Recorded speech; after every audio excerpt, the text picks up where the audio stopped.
Mən Emin Tarverdiyev, Vətən Bağı Sosial Təşəbbüslər İctimai Birliyinin sədri. Mən əslən Naxçıvanlıyam və bugün Yasamal rayonundan İran dronlarının hücumuna məruz qalan Şəkərbaz kənd orta məktəbinin şagirdi Fidan Babayevanın çağırışına dəstək olaraq öz səsimi ucaldıram. İran dövləti məktəbli Fidan Babayevanın suallarına cavab verməli, rəsmi Tehran isə beynəlxalq ictimaiyyət qarşısında məsuliyyət daşıdığını qəbul etməlidir. İran dövləti bu terror aktını törədənləri cəzalandırmalı, rəsmi olaraq Azərbaycan dövləti və Azərbaycan xalqından üzr istəməlidir.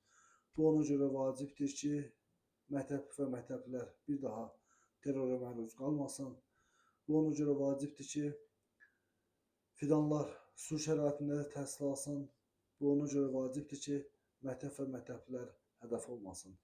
Cinayətkarlar və canilər hədəf olsun. Əziz fidan balamız, səsinə səs verin.